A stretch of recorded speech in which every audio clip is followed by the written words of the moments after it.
हाँ मित्रों, मैं एक बार फिर से गुरुजी उपस्थित हूँ। चलते बिना समय गंवाए हुए सक्षमता परीक्षा की तैयारी करते हैं। विषय का नाम है इतिहास। 1 नंबर से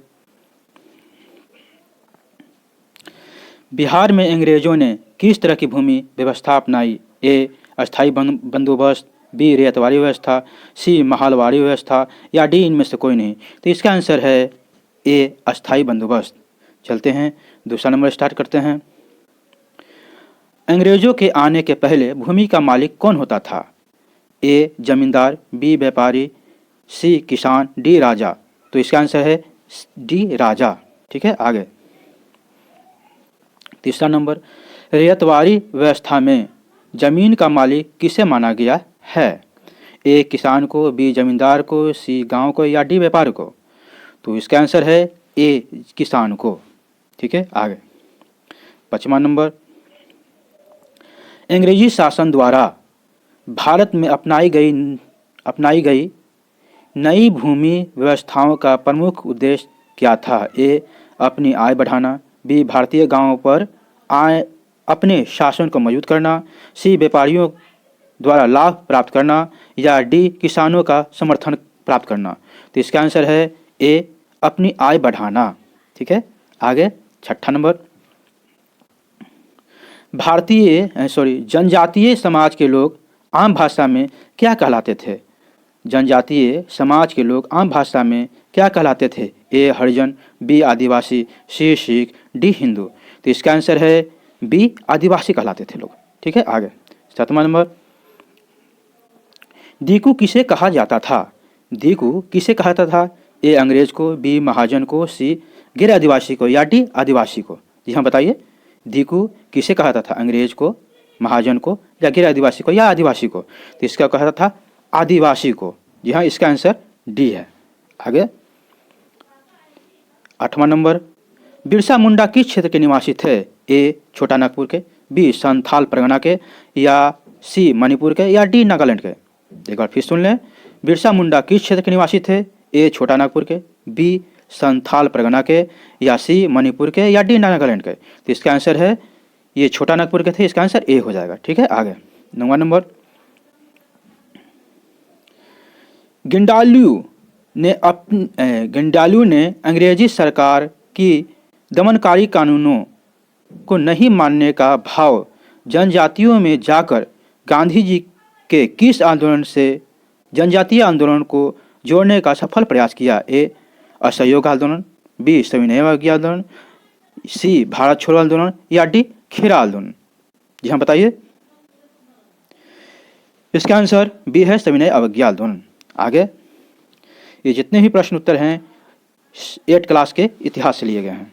ठीक है, और एक बार आप लोग चाहें तो पढ़ सकते हैं, मिला सकते हैं। 10वां नंबर, झारखंड राज्य किस राज्य के विभाजन के परिणाम स्वरूप बना था?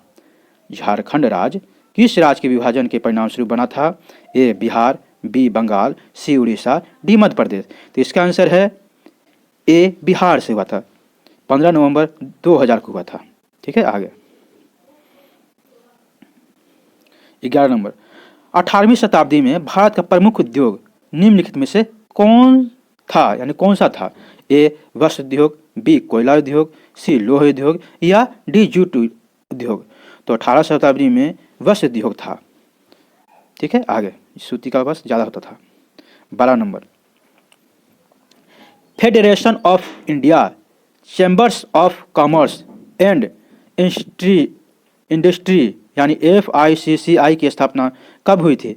ए सन 1920 में, बी सन 1927 में, सी सन 1938 में या डी सन 1948 में।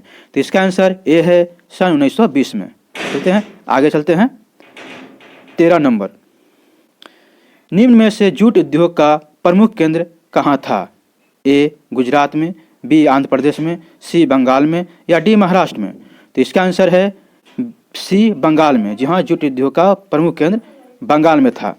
14 नंबर, सन 1818 में अंग्रेजी सरकार ने किस उद्देश्य से जमींदारों के लिए नियम बनाए? ए मजदूरों की स्थिति में सुधार के लिए, बी अधिक उत्पादन के लिए, सी प्रशासनिक सुविधा के लिए या डी इनमें से अपने आर्थिक लाभ के लिए। एक बार से सी फिर सुन लें। सन 1818 में अंग्रेजी सरकार ने किस उद्देश्य से मजदूरों के लिए नियम बनाए? ए, मजदूरों की स्थिति में सुधार के लिए, बी, अधिक उत्पादन के लिए, सी, प्रशासनिक सुधार के लिए, या डी, अपने आर्थिक लाभ के लिए। तो इसका आंसर ए है, मजदूरों की स्थिति में सुधार के लिए। ठीक है। 15 number, all India union Congress की स्थापना कब हुई? 1818 में, बी 1920 में, या 1938 में, या 1947 में? यह बताइए। तो इसका आंसर है 1920 में। ऑल इंडिया यूनियन कांग्रेस की स्थापना 1920 में थी और भारतीय राष्ट्रीय कांग्रेस की स्थापना 1885 में हुई थी। ठीक है, आगे चलते हैं। 16 नंबर, 1857 का विद्रोह कहाँ आरंभ हुआ था? ए, मेरठ से, बी, दिल्ली से, सी, झांसी से, या डी, कानपुर से? तो इसका आंसर है ए, मेरठ से। ठीक है, आगे चलते हैं। आगे 17 नंबर, मंगल पांडे किस छावनी के युवा सिपाही थे? ए, दानापुर के, बी, लखनऊ के, सी, मेरठ के, या डी, बैरकपुर के? तो इसका आंसर है बैरकपुर के, यानी डी आंसर इसका सही है। ठीक है, आगे 18 नंबर, झांसी के विद्रोह का नेतृत्व किसने किया था? ए, कुंवर सिंह ने, बी, नाना साहब ने, या सी, लक्ष्मीबाई ने, या डी, बेगम हजरत महल ने? तो इसका आंसर है सी, लक्ष्मीबाई ने की थी झांसी का नेतृत्व। ठीक है, आगे 19 नंबर, कुंवर सिंह कहाँ के जमींदार थे? ए, आरा के, बी, जगदीशपुर के, सी, दरभंगा के, या डी, टिकारी के? जी हाँ मित्रों, अगर अच्छा लगे तो लाइक जरूर करेंगे, इससे मेरा मनोबल बढ़ेगा। ठीक है, बताइए। तो इसका आंसर है बी, जगदीशपुर के। कुंवर सिंह जगदीशपुर के जमींदार थे। ठीक है, आगे 20वां नंबर, बहावी आंदोलन का नेतृत्व बिहार में किसने किया था? तो बहावी आंदोलन 1928 में हुआ था। किसने किया था? देखिए, ए, पीर अली ने, यहाँ पी लिखा गया है, पीर अली होगा। ठीक है, क्या होगा? पीर अली। तो बताइए इसका आंसर क्या होगा? ए, पीर अली ने, बी, विलायत अली ने, या सी, अहमदुल्ला ने, या डी, वाजिबुल हक ने? जी बताइए। तो इसका आंसर है बी, इसका आंसर है बी, विलायत अली ने। ठीक है, आगे 21वां नंबर, आधुनिक शिक्षा की भाषा किसको बनाया गया? आधुनिक शिक्षा की भाषा किसको बनाया गया? ए, हिंदी को, बी, बंगला को, सी, अंग्रेजी को, या डी, मराठी को? तो इसका आंसर है सी, अंग्रेजी को बनाया गया है और गांधी जी ने इसका विरोध भी किया था। ठीक है, यहाँ तक बनने के लिए थैंक यू, शुक्रिया।